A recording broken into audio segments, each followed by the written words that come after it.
Here we go turagarutse mu ncamake z'amakuru y'imikino turi ku matransfer y'i Burayi.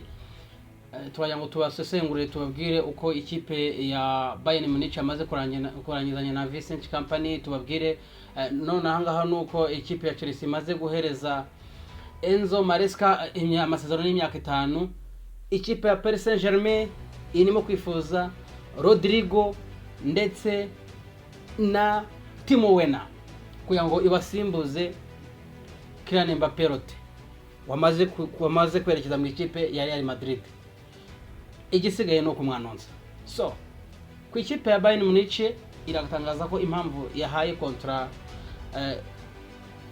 Vincent Kompany Jean Paul nuko bakare Henze Romanige icyo batangaje nuko bavuze ko umutoza Vincent Kompany impamvu bamahaye kontra n'umutoza ukiri mutoya werekanye umukino mwiza ubwo yazamuraga ikipe ya Bandre akayizana mu cyiciro cya mbere mu Bwongereza, nubwo atageza amahirwe yo gushobora kuyigumisha mu cyiciro cya mbere mu Bwongereza, ariko bo babonye ko afite touche ya baro.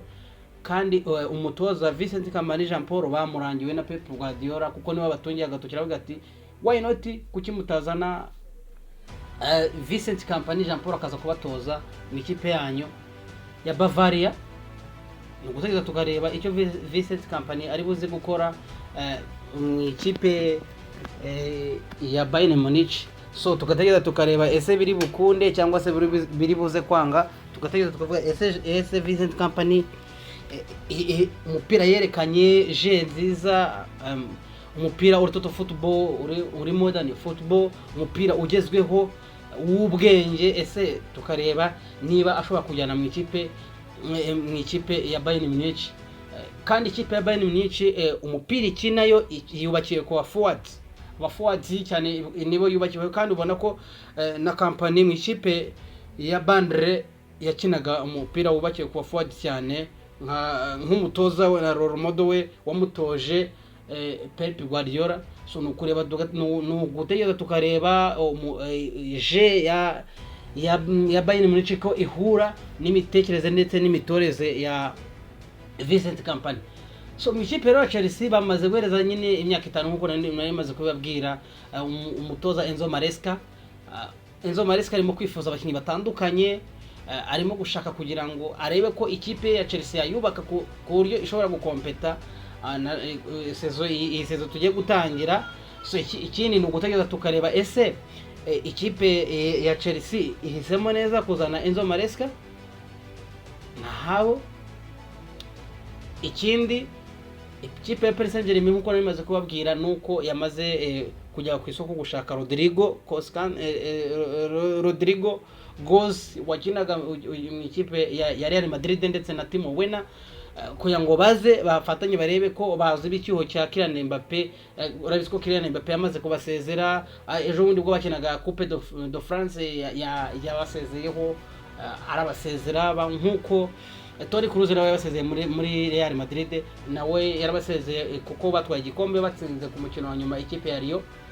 So nugutegeza tukareba ese Rodrigo birashoboka ko ajya mu ikipe ya Paris Saint-Germain, dore ko umutoza Carlo Ancelotti ati nje nta kibazo mfite cyo kubakoresha nzabakinisha baba Kylian Mbappé, yaba Vinicius Junior, yaba Rodrigo Goes, yaba na Jude Bellingham. Abo bose niteguye kubakoresha kuko turabizi ko Carlo Ancelotti ni umutoza w'umuhanga, byo abifitemo ubushobozi yashobora kubatondeka bagakina umupira neza cyane nta kibazo. So ku ikipe ya Arsenal n'ikipe ya Manchester United zo zirimo gukora ibintu byayo hakiri kare kuko zo zirashaka ko ero ijya gutangira hano abakinnyi zamaze gusinyisha. Nk'urugero ikipe ya Arsenal yamaze kuransa BDI mu ikipe ya Manchester United, nuko tutari twamenya ngo na amafaranga ngahe barimo gushaka umukinnyi Marcus Rashford. No gutegeza tukareba ese Marcus Rashford birashoboka ko ikipe ya Manchester United yamurizinga ikamurekura kaza mu ikipe ya Arsenal.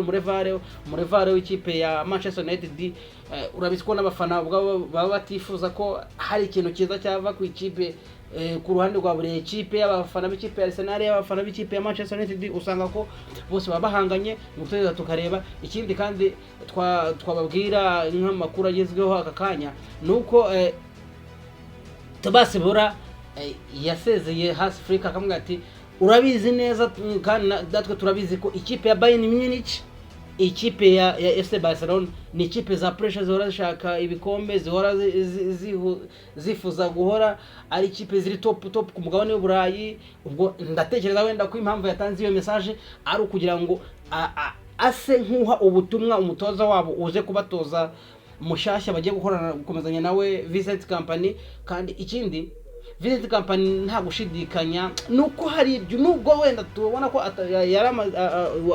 yari umutoza utari wamara kuba elite, bigaragarira amaso ya buri muntu wese. Ariko wenda ikipe ya Bayern Munich ishobora kuba hari agatushe mbonye mikabona ko wenda hari uburyo ubona ko ashobora kuba yakina mu mupira bifuza, uburyo ashobora gutwaramo ibintu byabo, akabura impamvu wenda bashobora kuba bamuhaye akazi. So no gutegeza tukareba ese ikipe ya Bayern Munich yiteguye kubakinga umutoza wabo bazanye Vincent Kompany. Ese no gutegeza tukareba ese Vincent Kompany mu by'ukuri koko niwe mutoza warubereye ikipe ya Bayern Munich, kuko ikipe ya Bayern Munich yakoze kubatoza benshi bayitera utwatsi. Bakoze kuri Hans Flick arabangira, bakora kuri Julian Griezmann uri mu ikipe y'igihugu y'Abadage arabangira, bakora kuri Deserbe abatera utwatsi.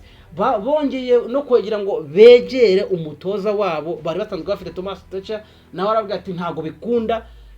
Thomas Tuchel hari amakuru yuko agomba kujya gutoza ikipe ya Manchester United, nabyo no gutegeza tukareba kuko amahirwe yarahari.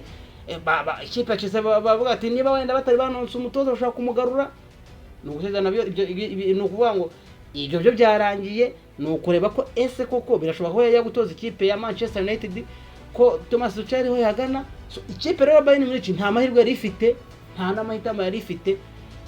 Yarebye ku isoko ibona umutoza ushoboka kandi uri kuboneka ni Vincent Kompany, kuko bakoze no kuri Xabi Alonso abatero twatsi aravuga ati njewe hari icyo nkubaka mu ikipe ya Bayern Leverkusen, ndashaka kugira ngo mpave mfite legacy na CV ifatika ku buryo nzajya gutoza ekipe mfite experience ihagije. Why not? Biratekerezwa ko ashobora kujya gusimbura Carlo Ancelotti mu ikipe ya Maison de Branche ya hariya muri Maison de Branche, ikipe ya Real Madrid. Ni ibintu bigenda bibiswa ko ashobora kuzajya gusimbura Carlo Ancelotti mu Xabi Alonso mu ikipe ya Real Madrid. No gutegeza tukareba ko ibyo bintu ese koko ibyo bintu birakunda. Sezo 2025-2026 ni ibintu tugomba gutegeza tukareba impamvu Xabi Alonso yanze kujya gutoza ikipe ya Bayern Munich. So bakunzi bacu rero ba Eye&Eye TV Rwanda, mukomeze gukora share, like na comment na subscribe, cyane mwite gukora kuri subscribe kugira ngo tukomeze dukuze uno muryango mugari. Amakuru rero tuzabavira imuzingo turimo kubatunganyiriza no kubegeranyiriza amakuru ya Euro igiye gutangira ejo bundi mu 6 ku itariki 14. Turimo kwegeranya amakuru kugira ngo turebe ko turebe ama ekipe, turebe ahagurutse ate, ameza ate.